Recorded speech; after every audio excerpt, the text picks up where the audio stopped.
The rain was coming down hard that October night in 1993, and Johnny Cash was running late. The Grand Ole Opry house in Nashville was already packed with 15,000 people waiting to see the Man in Black perform what everyone suspected might be one of his last major concerts.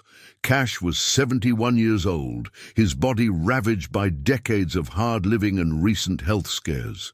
But as his black Cadillac pulled up to the artist entrance, something made him tell his driver to stop. There, hunched in a wheelchair just outside the reach of the venue's overhang, sat a man in a soaking wet army jacket. The patches on his sleeve told a story.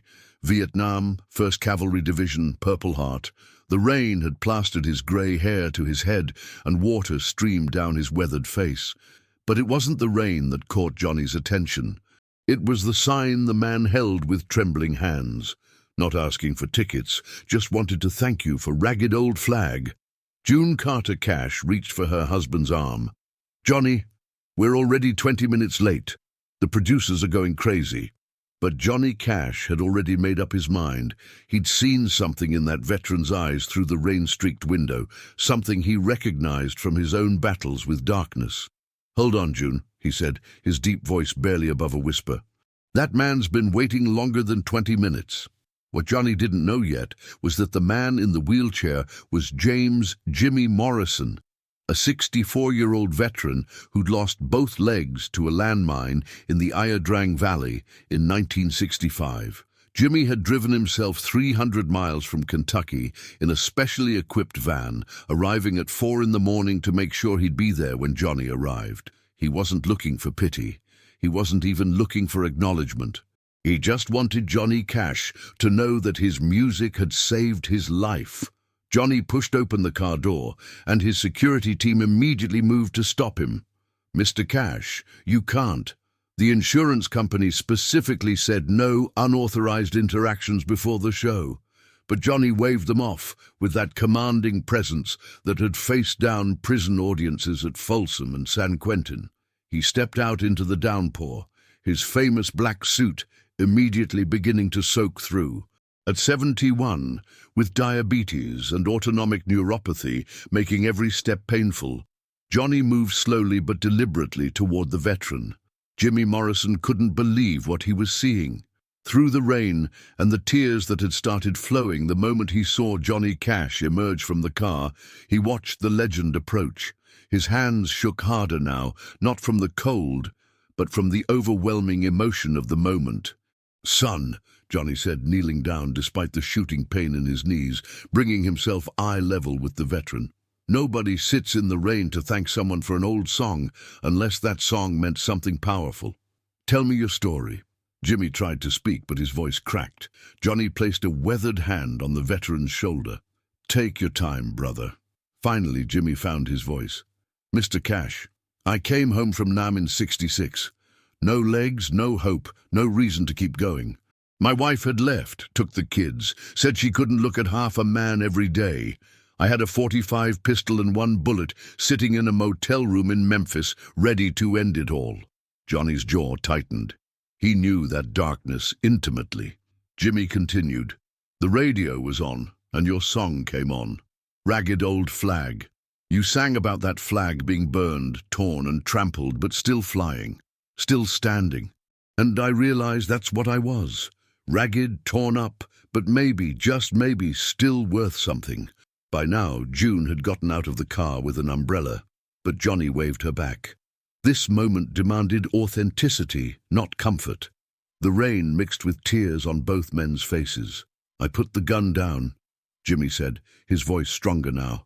I've listened to that song every single day for 27 years, Mr. Cash. Every single day. It reminded me that broken things can still have purpose. Damaged things can still wave proudly. Johnny Cash, the man who'd performed for presidents and prisoners, who'd battled addiction and found redemption, who'd carried the weight of being a voice for the voiceless, felt something break inside him. He pulled Jimmy into an embrace, neither man caring about the rain or the cameras that some fans had started pointing their way from the parking lot. You listen to me, Johnny said, his gravelly voice thick with emotion. You're not half a man. You're twice the man most could ever hope to be. You gave your legs for this country. You survived hell and came back to fight another battle here at home." Johnny stood up, his body protesting, and turned to his security chief. "Tom, I want you to go inside and tell them to hold the show and get me a microphone and a guitar." "Sir, we can't delay. The union rules state." "I don't care if God himself has union rules," Johnny interrupted, his voice carrying that authority that had made prison wardens step aside. "This man drove 300 miles and sat in the rain for who knows how long. We're doing this." Within minutes, despite the protests of producers and venue management, Johnny Cash stood in the rain with a guitar, a small amplifier hastily connected to the building's exterior power outlet. Word had spread inside the venue, and people began streaming out, 15,000 fans crushing against the windows and doors to see what was happening. Johnny looked at Jimmy. "This is for you, brother, and for every warrior who came home to fight battles nobody else could see." He began to strum, his fingers still nimble despite the arthritis, and that unmistakable voice rang out through the rain. "I walked through a county courthouse square. On a park bench an old man was sitting there. He was singing 'Ragged Old Flag,' but this wasn't a performance. This was a prayer, a benediction, a blessing from one broken soul to another." As his voice carried across the parking lot, something extraordinary happened. The entire crowd fell silent.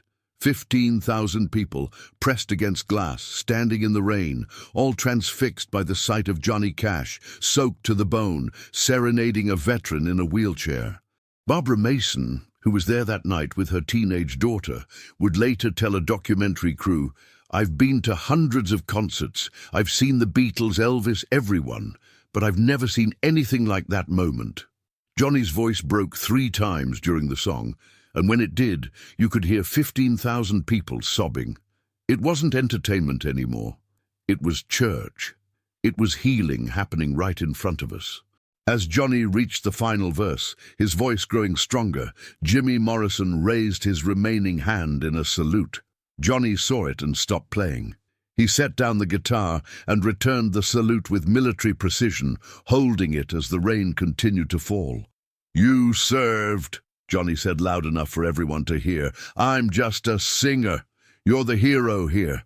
Then Johnny did something that nobody expected. He turned to the crowd. "I want every person here to know this man's name. This is James Morrison. He lost his legs in Vietnam so we could be free to stand here tonight. And for 27 years, he's been fighting a battle many of you know, the battle to find meaning after the world breaks you." The crowd erupted in applause, but Johnny raised his hand for silence.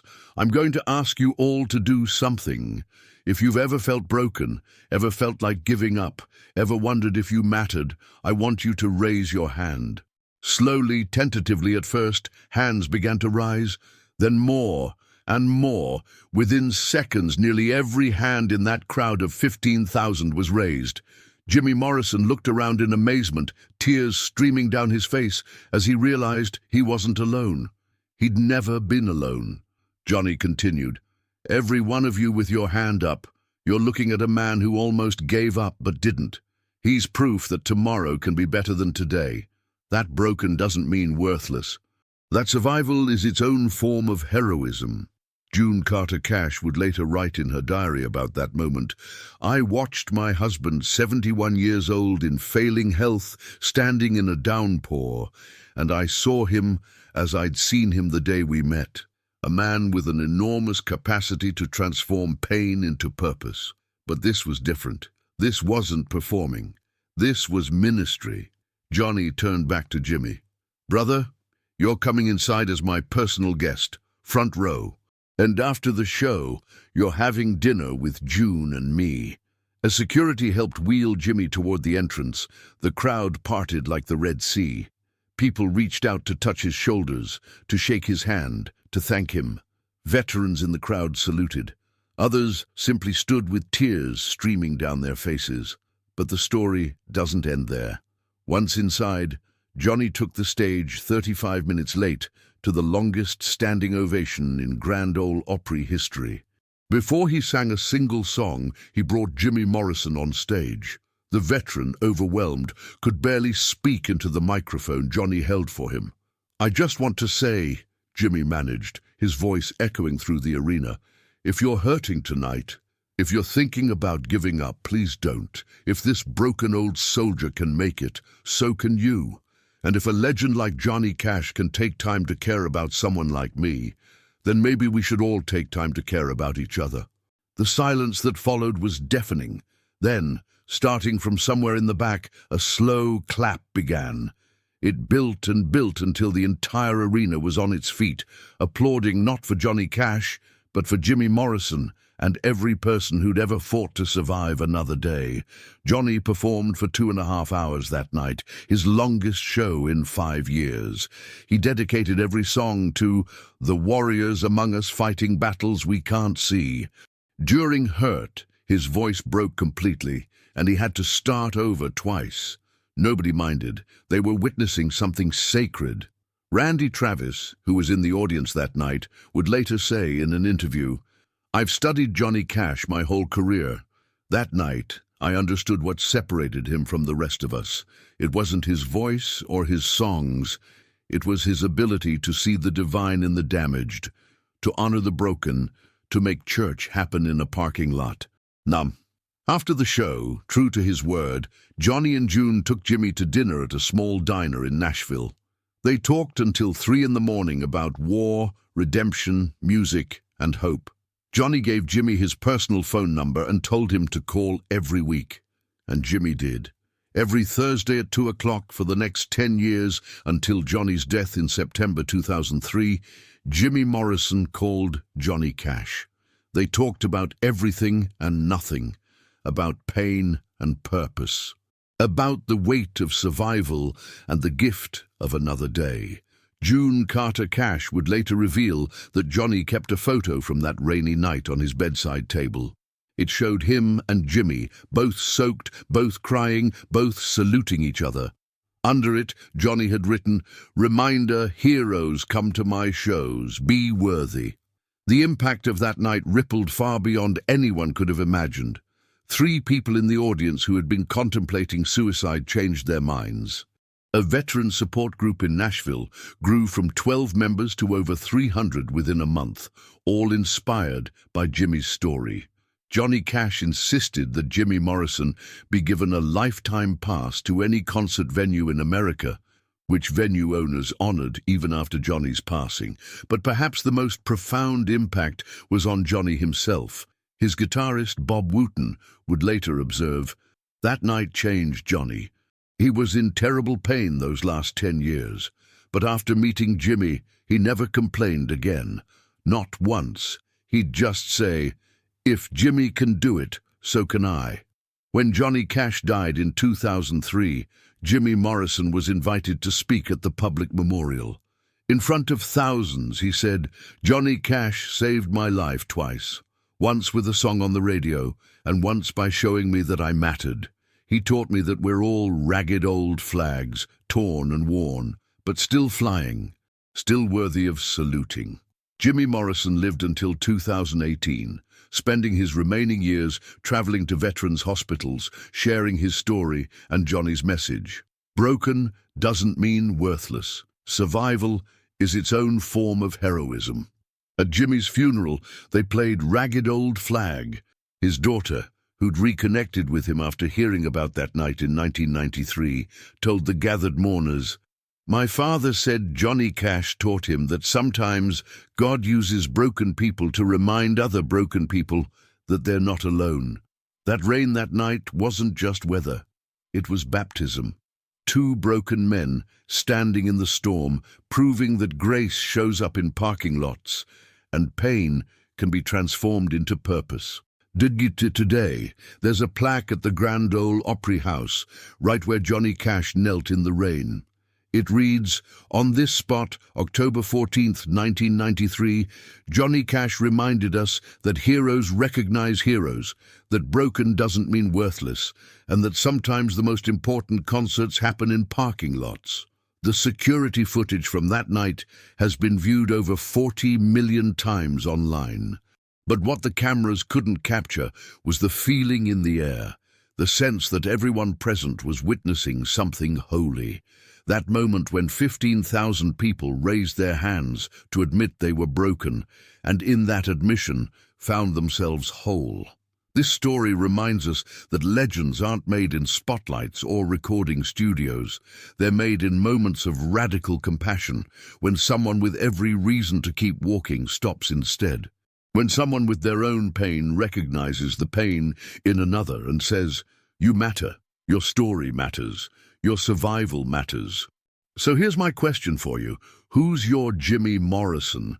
Who's sitting in the rain outside your venue, waiting not for tickets or money or fame, but simply to be seen, to be valued, to be reminded that their ragged flag is still worth saluting? Because if Johnny Cash taught us anything that night, it's that we all have the power to transform someone's worst moment into a turning point. We all have the ability to see heroes where others see only brokenness. And sometimes, the most important performance of our lives isn't on a stage. It's in a parking lot, in the rain, singing to an audience of one who needs to hear that tomorrow can be better than today. If this story moved you, share it with someone who needs to hear it. Someone fighting battles nobody else can see. Someone who needs to know that broken doesn't mean worthless. That survival is its own form of heroism. And that somewhere out there in the rain and the darkness, heroes are still recognizing heroes. Subscribe to hear more stories about the moments when humanity breaks through. Because these aren't just stories. They're reminders that grace shows up in the most unexpected places, and that sometimes the most important concerts happen outside the venue. Comment below if you've ever had a Johnny Cash moment, when someone saw your pain and stopped everything to remind you that you mattered. Or if you've been someone else's Johnny Cash, because those stories need to be told. They're the proof that compassion still exists, that legends are made in small moments, and that we're all just ragged old flags, torn and worn, but still flying, still worthy of someone stopping in the rain to say, "I see you, you matter, and your survival is heroic."